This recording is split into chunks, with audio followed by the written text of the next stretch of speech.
Ilaylaon tang usa ka Dabawenyo kinsaluyo siyang espesyal nga balatian nakalampos gapon sa pag-eskwela, migraduar sa kolehiyo ug karon usa na ka empleyado. Aniya ang kwento ng Pilipino ni Sheila Vergara Rubio. Lisod kuno sa sugod dihang nasayran ni Lorna Gomez nga dunay autism spectrum disorder ang iyang kamanghurang anak nga si Rafael Ross, kinsa 27 anyos na karon.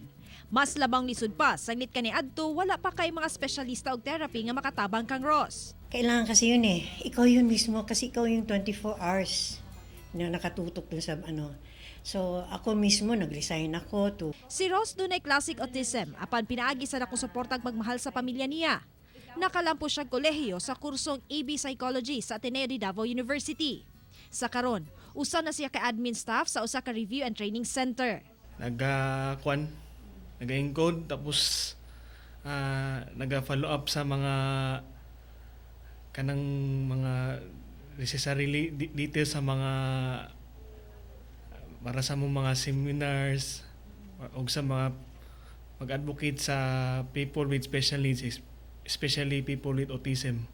Aktibong gadula og basketball, sakop sa mga event sa Batanon, ingon man advocate subay sa autism awareness. Mahiligon usab siya karon sa pagsulat o blog, sanggit buot niyang makatabang sa katawhan sama siyang idolo, President Rodrigo Duterte. Pakita nato sa mga tao na kailangan ng awareness, acceptance, accommodation, and appreciation sa mga persons with autism and other disabilities.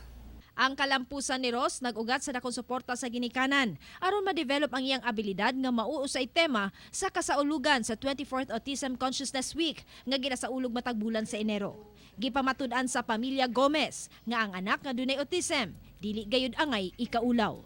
Kauban si Bebot Kahes sa kamera, ako si Sheila Vergara Rubio para sa One Mindanao.